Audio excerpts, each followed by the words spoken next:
Shalom, senang sekali boleh berjumpa kembali. Saya kalau datang ke sini, ini rumah saya sendiri. Karena memang sejak remaja saya berjemaat di tempat ini, sampai pada waktu saya menyerahkan diri menjadi hamba Tuhan, dan saya harus pergi meninggalkan Malang ke Surabaya dan Jakarta. Pertama-tama saya menyampaikan salam dari keluarga besar Seminari Alkitab Asia Tenggara kepada keluarga besar dari Kalam Kudus Malang.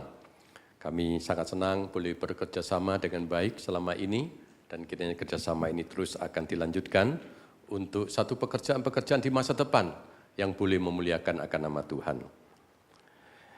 Saya pada hari ini mendapatkan satu tema yang cukup berat, yaitu menatap akhir zaman. Satu tema yang tidak mudah untuk dibahas, apalagi diberikan satu nats, yaitu Markus pasal 13 ayat 1-23.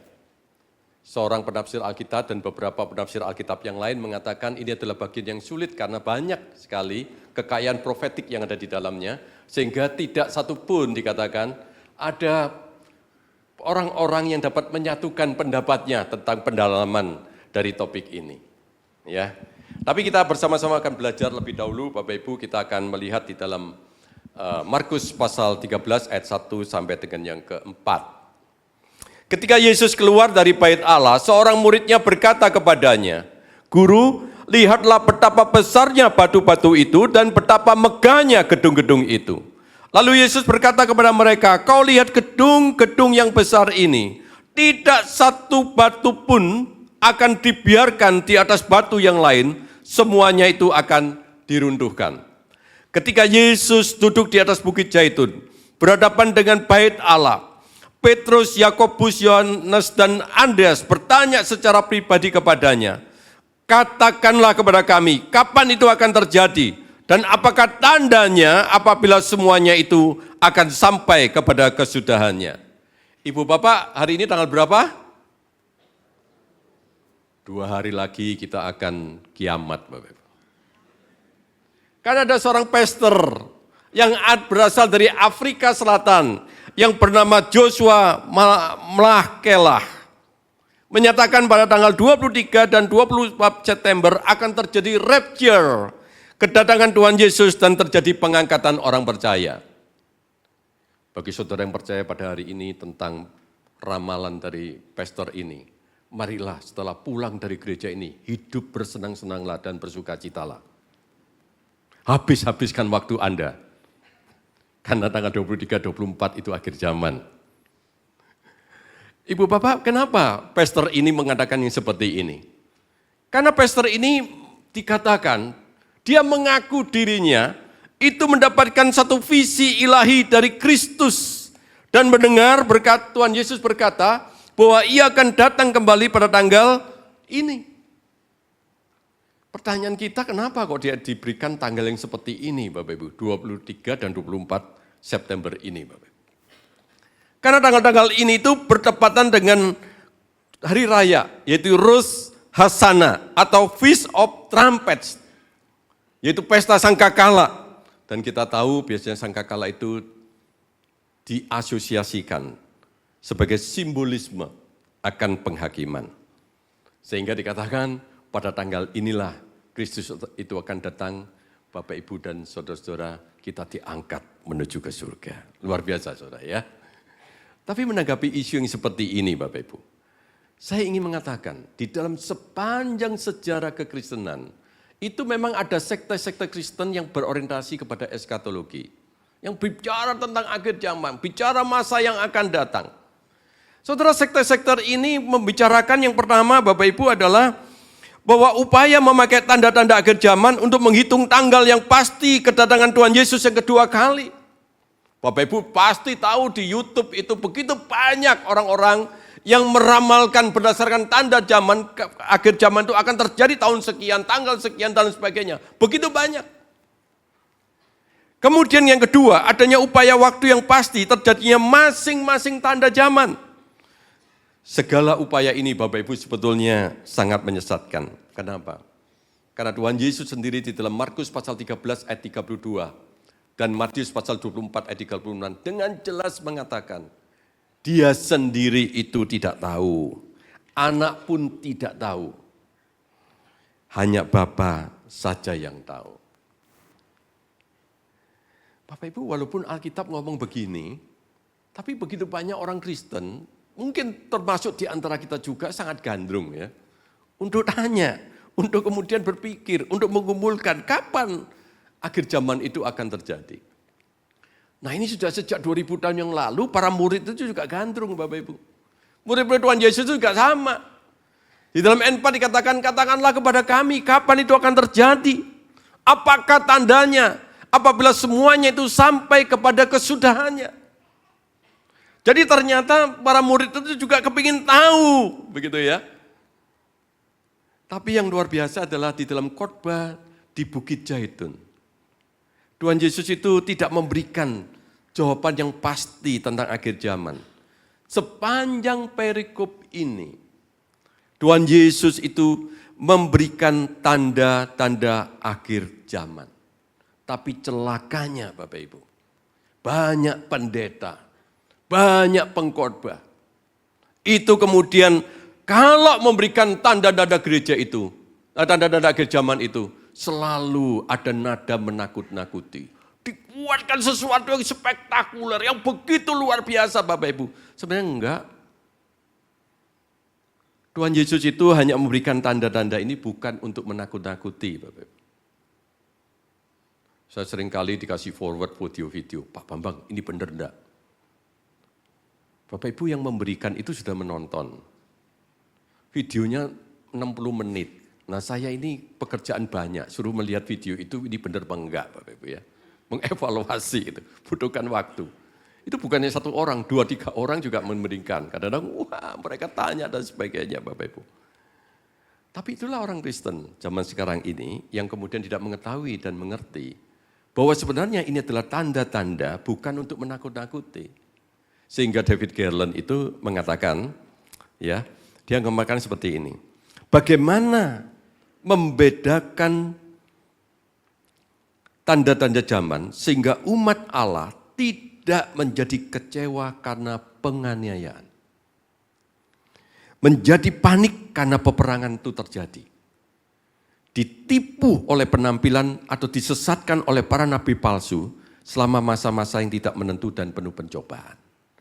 Jadi tanda-tanda ini sebetulnya Bapak Ibu, itu adalah satu tanda yang kemudian supaya kita orang Kristen itu mampu Bapak Ibu untuk melihat tanda-tanda itu sehingga tidak kecewa pada saat memang terjadi penganiayaan misalnya. Itu terjadi di dalam diri kita sebagai orang Kristen. Mungkin pada saat itu Bapak Ibu kita tidak menjadi panik karena ada peperangan. Tidak menjadi kecewa karena tidak ditipu oleh penampilan dan disesatkan oleh orang lain.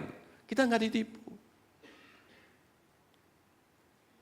Saya ingat Bapak Ibu pada waktu remaja yang lalu, itu ada beberapa rekan kami itu ditipu oleh sekte-sekte tertentu.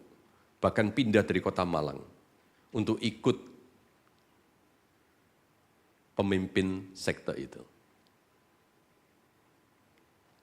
Karena apa? Karena ceritain tentang akhir zaman. Itu terjadi di gereja kita ini. Ada beberapa yang kemudian pergi. Kemudian yang kedua, mampu membedakan antara apa yang harus dilakukan jika dunia ini berakhir dengan apa yang harus dilakukan terhadap berakhirnya dunia ini. Dari 2 perspektif inilah kita akan lihat. Nah Markus 13 ini kalau Bapak Ibu membaca, waduh, itu sulit Bapak Ibu ya, sebagai kaum awam memang saya tahu sulit. Tapi supaya lebih memudahkan, izinkan saya untuk membagi Markus pasal 13 ayat 1-23 ini dari pembagian kategori dari seorang teolog yang bernama Anthony Hukma. Dia memberikan 3 kategori. Yang pertama adalah tanda-tanda yang menyatakan anugerah Allah, yaitu proklamasi Injil kepada semua bangsa dan keselamatan bagi bangsa Israel. Yang kedua, tanda yang mengindikasikan perlawanan terhadap Allah, yaitu masa sengsara, tribulasi, murtad, dan antikristus itu terjadi. Yang ketiga, tanda yang mengindikasikan penghakiman Allah, yaitu perang, gempa bumi, dan kelaparan. Mari kita akan lihat ya, Markus pasal 13 dari perspektif ini. Yang pertama kita lihat dulu dari penghakiman Allah, karena memang ayat 1-2 ngomong ini. Ya, kita akan lihat bersama-sama. Ketika Yesus keluar dari bait Allah, seorang muridnya berkata kepadanya, "Guru, lihatlah betapa besarnya batu-batu itu dan betapa megahnya gedung-gedung itu." Lalu Yesus berkata kepadanya, "Kau lihat," dikatakan, "kau lihat gedung-gedung yang besar ini, tidak satu batu pun akan dibiarkan di atas batu yang lain. Semuanya itu akan diruntuhkan." Bapak Ibu, ini bait Allah yang dibangun oleh Herodes pada zaman Tuhan Yesus itu ada. Dan baru selesai sekitar tahun 60-an. Ya, setelah Tuhan Yesus disalibkan, masih terus dibangun. Ya. Nah, memang pada waktu itu batu-batunya luar biasa. Wah, gede-gede. Bahkan penyelidik Alkitab mengatakan ada batu yang ukurannya itu 100 ton. Wah, jadi megah sekali. Megah sekali bait suci ini. Tetapi Tuhan langsung ngomong, "Kamu melihat akan semuanya ini? Gedung-gedung yang megah ini?" Tapi dia berkata, "Tidak ada satu batu pun akan dibiarkan di atas batu yang lain. Semua akan diruntuhkan." Bapak Ibu, keterpesonaan para murid Tuhan Yesus terhadap bangunan bait Allah yang begitu megah menjadi sirna. Pada saat Tuhan Yesus, ini semua akan diruntuhkan. Bapak Ibu, pada waktu kemudian ini terjadi, ini bersifat penghakiman. Kenapa bersifat penghakiman? Karena ada kata "kau lihat". Pada waktu Tuhan Yesus berkata, "Kau lihat itu", dia ingin berkata, "Lah para murid, mari lihatlah", dengan satu pemahaman, menerobos melihat kemunafikan para penguasa rumah ibadah ini yang sudah mempersiapkan skenario dan menghimpun kekuatan untuk membunuh Tuhan Yesus. Mereka ingin membinasakan Tuhan Yesus dan para murid.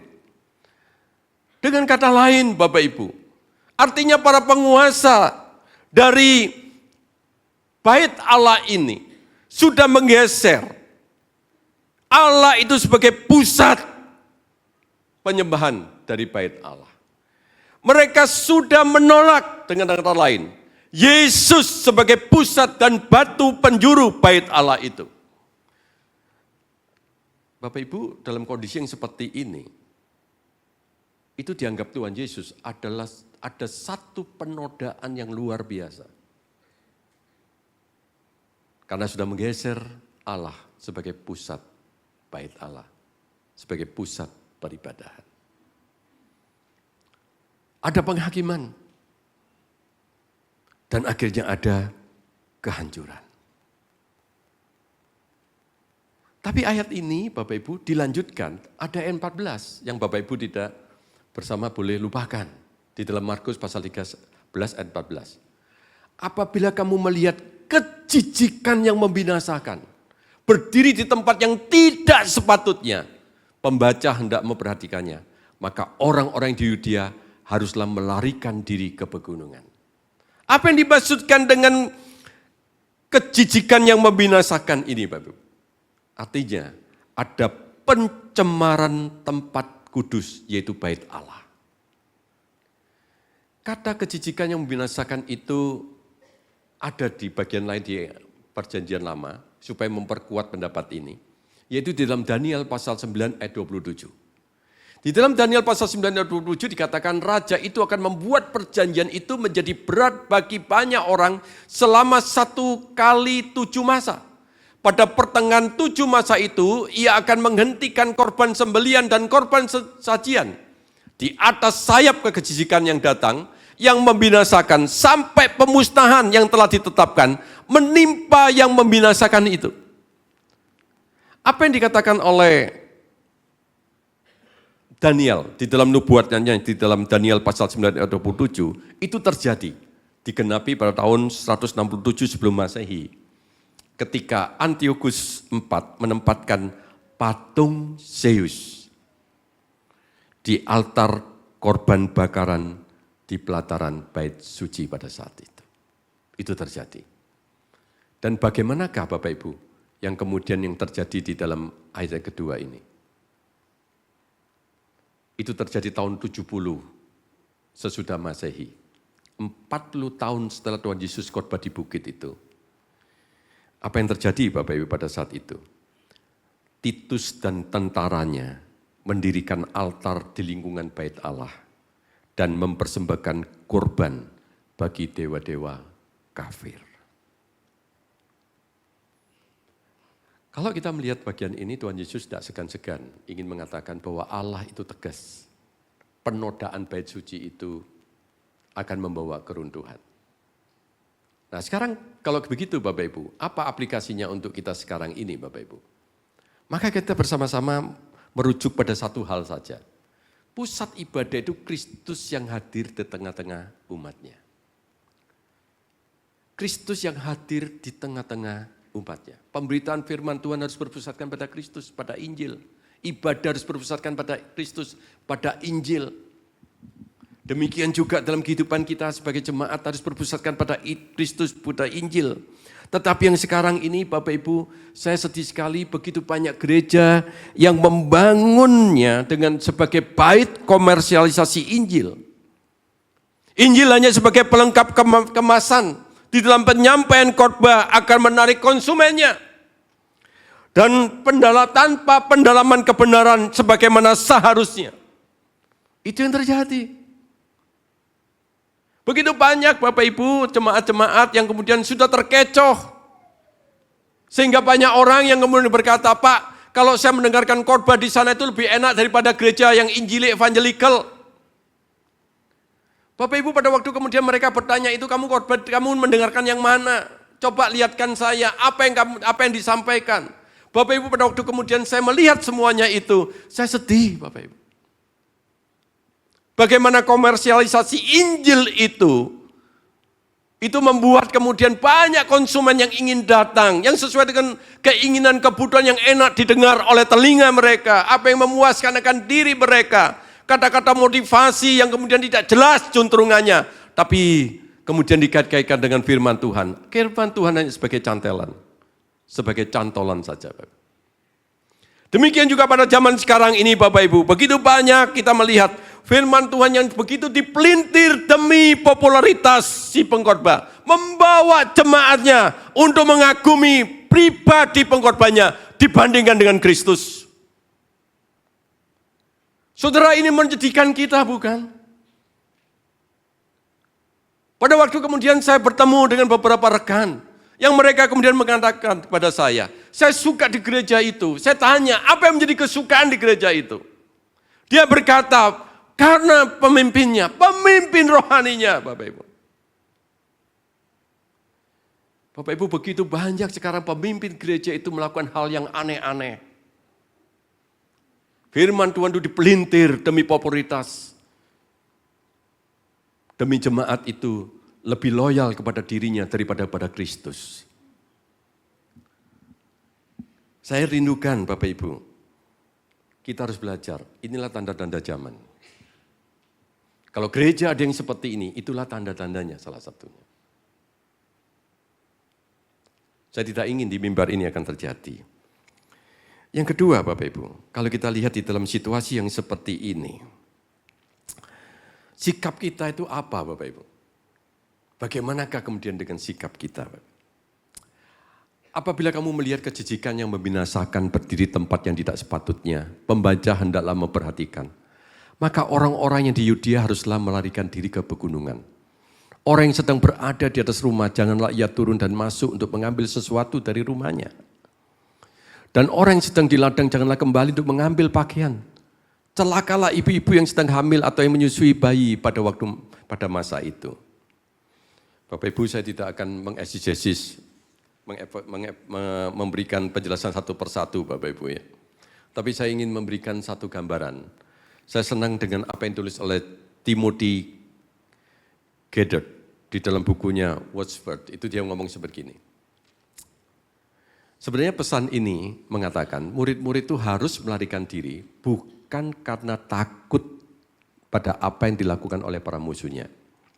Namun Allah menginginkan mereka tidak berada di tempat di mana Allah sedang menjalankan penghakiman ilahinya. Allah tidak ingin kita berada di tempat yang seperti itu. Allah tidak menginginkan kita, Bapak Ibu, untuk kita itu beribadah, bergereja, atau melakukan penyembahan dengan menggeser Kristus, menggeser Allah sebagai pusat peribadahan kita. Gereja-gereja yang seperti ini jangan saudara ikutin. Yang kedua, setiap orang yang berpihak kepada Yesus akan meninggalkan bait Allah dan kota yang sedang menghadapi nasibnya. Kalau kita adalah orang yang berpihak kepada Kristus, kita akan meninggalkan dalam tanda petik bait Allah yang seperti itu. Kita meninggalkan Bapak Ibu, bukan justru kita datang ke sana. Seringkali saya mendengarkan begitu banyak gereja evangelikal yang mengatakan, anak muda saya lari ke sana, ke sana. Saya kadang-kadang bingung Bapak Ibu. Justru disinilah kita melihat satu tanda zaman, kita jangan pergi ke sana. Marilah kita bersama kembali Bapak Ibu kepada bait Allah, kepada gereja, tempat komunitas di mana Allah itu sebagai pusat penyembahan. Yang benar itu, kita itu berada di situ. Yang berikutnya Bapak Ibu, perang gempa bumi. Apabila kamu mendengar deru perang atau kabar tentang perang, janganlah kamu gelisah. Sebab semua itu harus terjadi, tapi kesudahan itu belum tiba. Sebab bangsa akan bangkit melawan bangsa dan kerajaan melawan kerajaan. Bapak Ibu kalau ada perang itu, waduh banyak juga orang-orang yang tanya, Pak, ini apakah tanda-tanda ini segera akan terjadi? Saya ingin ngomong Bapak Ibu. Tuhan Yesus yang ngomong beginilah. Janganlah kamu gelisah, sebab semua itu harus terjadi. Seorang bernama William James Duran, di dalam bukunya The Story of Civilization, dia ngomong begini, peperangan adalah salah satu konstanta dalam sejarah dan tidak berkurang dengan peradaban dan demokrasi. Sepanjang 3.421 tahun sejarah, itu hanya tercatat 268 tahun yang tanpa perang. Bagaimana dengan begitu banyak sejarah yang tidak tercatat? Maka beliau ini mengatakan, pastilah tidak pernah ada satu menit pun tanpa perang di dunia ini. Jadi kalau kita melihat di dalam ini merupakan satu tanda Bapak Ibu. Merupakan satu tanda. Jadi jangan dipikirkan yang begitu rumit, yang begitu menyeramkan. Enggak perlu Bapak Ibu. Tapi satu tanda yang kita tahu, memang itulah tanda-tanda akhir zaman. Kita sedang menatap akhir zaman itu. Ayat 8, akan terjadi gempa bumi di berbagai tempat. Memang Bapak Ibu, setelah 40 tahun Tuhan Yesus berkata kepada para muridnya ini, maka terjadi gempa bumi, paling tidak saya catat ada 5 Bapak Ibu. Di Kreta tahun 46, di Roma tahun 51, di Frigia tahun 53 dan 60, dan di Kampania tahun 52. Sekarang kemudian kita tanya, nah kalau begitu apa maksudnya Tuhan Yesus ini memberikan seperti ini? Jelas Bapak Ibu dikatakan jangan gelisah. Dengan kata lain, sebetulnya pada waktu Tuhan Yesus berbicara tentang akhir zaman, Tuhan Yesus itu memberikan pesan pastoral Bapak Ibu. Tidak nakut-nakuti. Jadi kalau lihat YouTube yang aneh-aneh, hati-hati Bapak Ibu ya, belum tentu isinya benar. Tuhan Yesus itu memberikan pesan pastoral agar kita itu tidak gelisah. Karena kita itu mudah sekali kita berpikir secara apokaliptik, bahwa dunia itu pasti kiamat begitu mendengar adanya perang gempa bumi dan kelaparan, betul enggak? Waktu COVID itu saya setengah mati. Banyak ngomong begini, Pak Bambang, ini antikristus yang menciptakan. Wah ini buktinya, ada pendeta A. Ini pendeta saya ngomong begini Pak, ini begini. Katanya ini antikristus. Waduh, Bapak Ibu, kita itu seringkali itu menjadi gelisah karena hal yang seperti ini. Dan bahkan kemudian saya pernah dikasihkan sebuah video yang mengatakan yang diramalkan akhir zaman itu akan segera berakhir, akan terjadi setelah COVID itu akan mencapai puncaknya dan kemudian manusia di bumi itu akan banyak yang binasa. Wah, begitu mengerikan Bapak Ibu video itu. Saya ingin berbicara pada hari ini Bapak Ibu kepada rekan-rekan sekalian juga. Ini hanyalah satu tanda dan Tuhan ingin memberikan satu pesan pastoral agar kita tidak gelisah. Karena kita mudah sekali berpikir secara apokaliptik. Bagian yang kedua Bapak Ibu, tanda-tanda perlawanan terhadap Allah.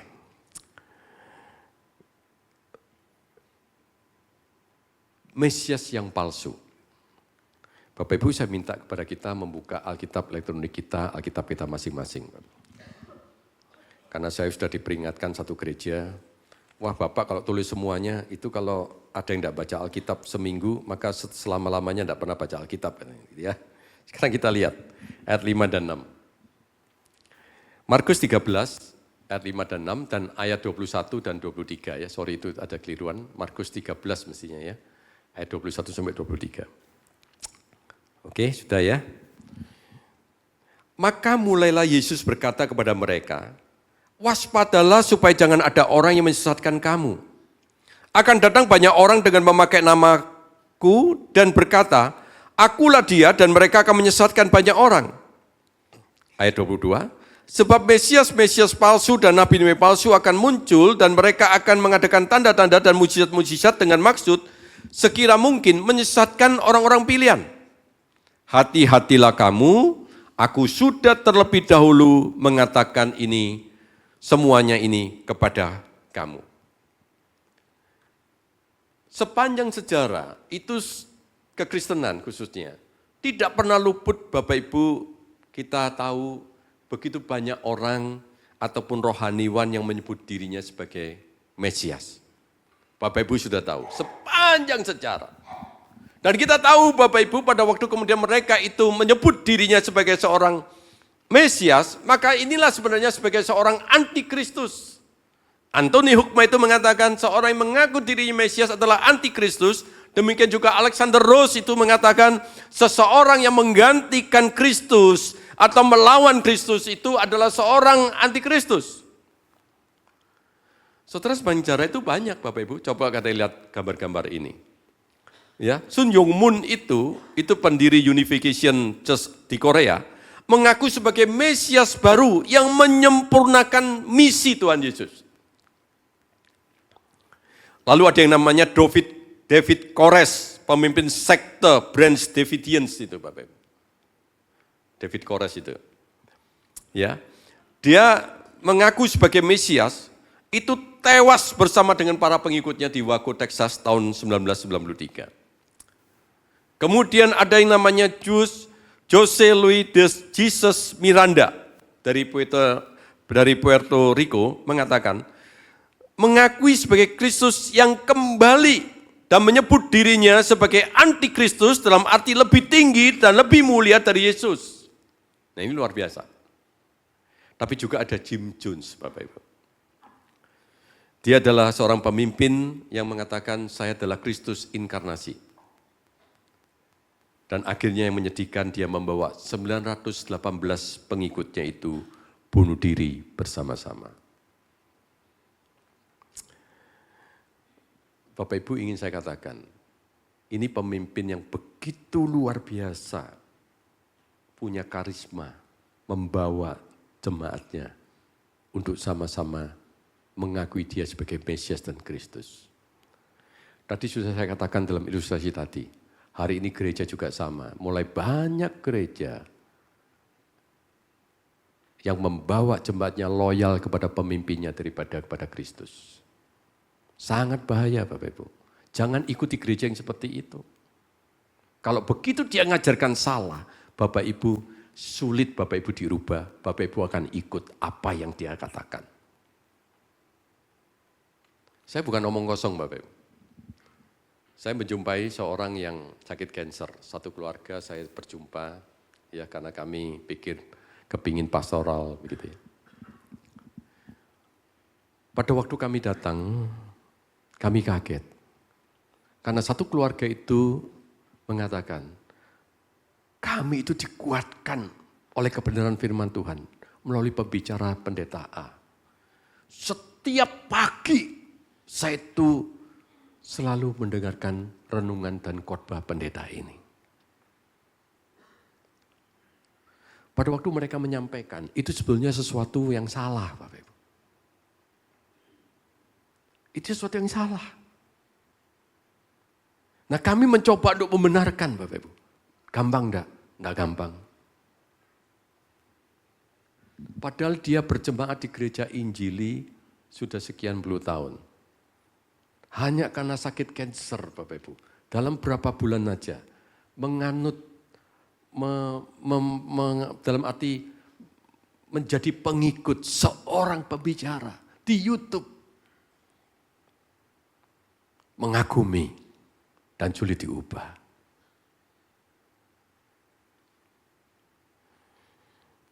Kepada teman-teman sekalian pada hari ini, begitu banyak mesias-mesias kecil yang sedang berseliweran di mana-mana. Jangan mengidolakan seorang rohaniwan, tapi idolakanlah Tuhan Yesus sebagai Kristus dan Juru Selamat pribadimu. Yang ketiga Bapak, tanda anugerah Allah. Ada penganiayaan. Mari kita melihat di dalam ayat yang ke-9 Bapak Ibu.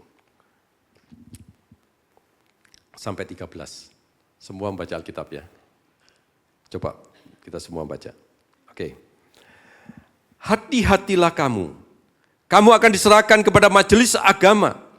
Kamu akan dipukul di rumah ibadat dan akan diberhadapkan kepada penguasa-penguasa dan raja-raja karena aku. Sebagai kesaksian bagi mereka, Injil harus diberitakan dahulu kepada semua bangsa. Apabila mereka menggiring dan menyerahkan kamu, janganlah kamu khawatir akan apa yang harus kamu katakan. Tapi katakanlah apa yang dikaruniakan kepadamu pada saat ini juga. Sebab bukan kamu yang berkata-kata, melainkan Roh Kudus. Seorang saudara akan menyerahkan saudaranya untuk dibunuh. Demikian juga seorang ayah terhadap anaknya. Anak-anak akan memberontak terhadap orang tuanya dan akan membunuh mereka. Kamu akan dibenci semua orang oleh karena namaku. Namun orang yang bertahan sampai pada kesudahannya akan diselamatkan. Di dalam bagian ini jelas Bapak Ibu ada yang namanya penganiayaan religius. Itu dilakukan oleh pemuka-pemuka agama. Dan itu sudah terjadi pada waktu yang lalu. Dan mungkin akan terjadi pada masa yang akan datang. Tetapi Bapak Ibu ayat 9 dan 10 itu memberikan satu kepada kita, satu tanda anugerah Allah. Yaitu apa dikatakan demikian, Injil harus diberitakan dahulu kepada semua bangsa. Nah seringkali Bapak Ibu ayat ini dipakai dengan satu pemahaman, satu ajakan kepada jemaat. Ayo kita menginjili supaya kemudian Injil tercapai sampai ke ujung bumi. Kita akan mempercepat supaya zaman kedatangan Tuhan Yesus itu akan datang segera. Bapak Ibu bukan begitu maksudnya. Maksudnya itu tetap memang Bapak Ibu, bahwa Kristus akan datang, Injil akan sebarkan. Tetapi yang menentukan waktunya itu bukan pengkhotbahnya, bukan kita Bapak Ibu. Yang menentukan waktunya itu datang tetap adalah Allah itu sendiri. Tapi kita tahu di dalam tanda-tanda akhir zaman ini, bahwa Injil itu harus diberitakan. Injil itu harus diperluaskan sampai kepada ujung bumi. Itu tugas kita. Tapi bukan berarti kita punya peranan untuk mempercepat waktu. Karena waktu itu yang setting itu adalah Allah Bapa. Sebenarnya maksud Tuhan Yesus adalah walaupun penderitaan dan penganiayaan itu terjadi. Tapi Injil itu menjadi satu berita anugerah semakin tersebar ke seluruh dunia. Semakin orang-orang Kristen itu yang mengabarkan akan Injil dianiaya, mengalami satu penderitaan yang berat. Maka di situ kita melihat ada satu hal, semakin dihambat, semakin merambat. Itu kekristenan sejati. Kita harus melihat di dalam konteks yang seperti ini Bapak Ibu. Kita tidak boleh melihat di dalam konteks yang berbeda. Kita harus tahu bahwa Injil itu harus diberitakan sampai ke ujung bumi. Dan kita bersyukur dengan zaman AI ini, kemungkinan akan lebih cepat orang yang mendengar akan berita Injil itu. David Garland itu mengatakan, Bapak Ibu, satu kalimat yang baik. Mereka yang sedang tertidur ketika harus bekerja untuk memberitakan akan Injil itu, atau tenggelam dalam tugas mencari dan menentukan saat kedatangan Tuhan Yesus kedua kalinya, daripada menjalankan misinya, akan mengalami lebih dari sekedar dipermalukan. Mereka akan dihakimi. Mereka akan dihakimi. Itulah sebabnya Tuhan mengingatkan para murid-Nya untuk waspada dan hati-hati. Ibu Bapak, kata waspada di hati itu adalah awasilah dirimu. Jangan melupakan tugas kita, Bapak. Kita tetap, Bapak Ibu, harus bekerja. Di dalam akhir zaman ini justru, Bapak Ibu, kita bukan takut kepada tanda-tanda itu. Kita harus juga tahu, kita terus menjalankan tugas misi kita. Satu gereja, jangan kemudian sampai puluhan tahun tidak pernah berkembang. Satu gereja itu harus terus berkembang dan terus berkembang. Saya merindukan Bapak Ibu kita terus berkembang. Tetapi semangat berkembang ini kita kalah dengan pihak lain. Di pihak sebelah kita, satu hari membuka satu gereja. Sehingga dalam 365 hari dalam satu tahun, mereka selalu menambah jumlah gerejanya 365 gereja baru. Kita yang sudah mengenal akan doktrin yang benar ini Bapak Ibu. Tapi kita itu terhambat. Kita lebih suka putar-putar di dalam daripada keluar. Kita itu hanya kepingin pikir yang di dalam terus, di dalam terus, di dalam terus Bapak Ibu. Padahal di luar begitu banyak orang yang membutuhkan akan Injil. Ada seorang teman yang terlalu diskusi dengan saya, dia ngomong begini. Saya itu baru sadar loh, bahwa kemudian di dalam akhir zaman, kita itu sering berbicara tentang tanda-tanda akhir zaman. Tapi tidak pernah kita itu bersama-sama untuk melihat tanda anugerah ini. Kita sering kali tanda-tanda yang aneh-aneh itu. Tanda anugerah ini dilupakan. Oleh karena itu menatap akhir zaman, saya minta kepada jemaat, menatap juga tanda anugerah. Itu penting.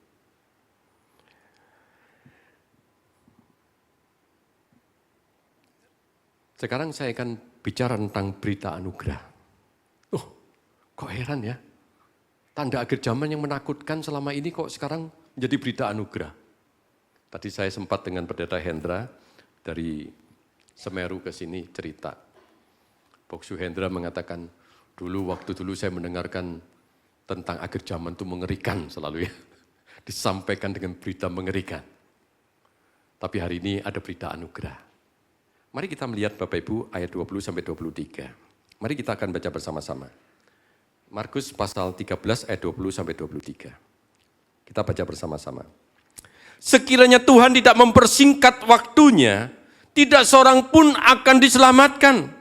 Tetapi oleh karena orang-orang pilihan telah dipilihnya, Tuhan mempersingkat waktunya.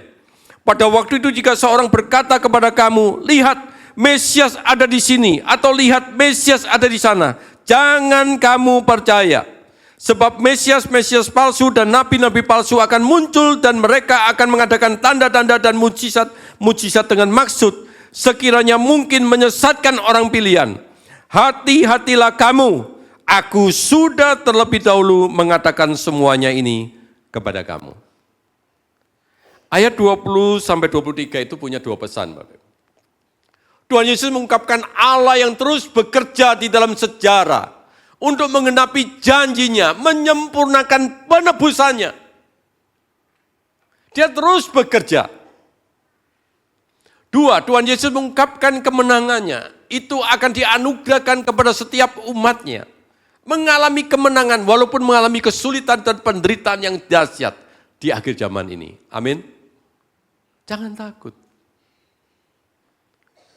Ibu Bapak, Tuhan Yesus pernah berkata di dalam Yohanes pasal 10 ayat 28. Aku memberikan hidup kekal kepada mereka dan mereka pasti tidak akan binasa sampai selama-lamanya. Dan seorang pun tidak akan merebut mereka dari tanganku. Amin. Saudara, ini yang penting. Dan di akhir zaman itu memang merupakan satu tanda. Jangan sampai kemudian membuat kita itu melihatnya dengan satu ketakutan yang begitu luar biasa.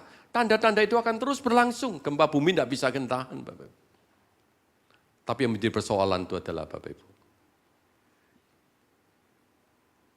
di balik semua tanda itu Allah terus bekerja sepanjang sejarah, menyempurnakan penebusannya. Dia tetap akan melakukan segala apa yang menjadi rencana dan kehendak yang terbaik. Bahkan Tuhan menjamin kepada kita, tidak ada seorang pun yang akan merebut kita dari tangan Allah. Katakan kepada sebelahmu, tidak ada seorang pun yang merebut aku dari Kristus. Ayo ngomong sama sebelahnya.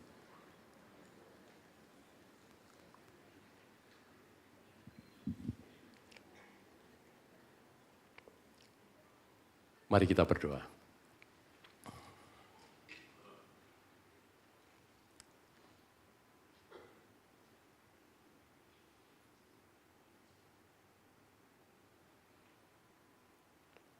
Terima kasih Tuhan. Pesan pastoral yang begitu luar biasa kepada kami. Kami merindukan jemaat boleh bertumbuh dalam pengenalan yang benar tentang akhir zaman. Mereka dapat sungguh-sungguh melihat semuanya ini bukan dari kacamata yang menakutkan. Tapi mereka juga boleh melihat dari sisi anugerah Allah. Di balik tanda-tanda yang Tuhan berikan kepada kami. Tuhan tolonglah gereja ini terus akan berkembang, menjadi satu gereja di akhir zaman ini yang memberitakan anugerah demi anugerah Allah kepada setiap orang yang membutuhkan berita anugerah. Demikianlah ya Tuhan kami berdoa, doa yang jauh dari sempurna ini kami alaskan di dalam satu nama, Tuhan Yesus Kristus. Amin.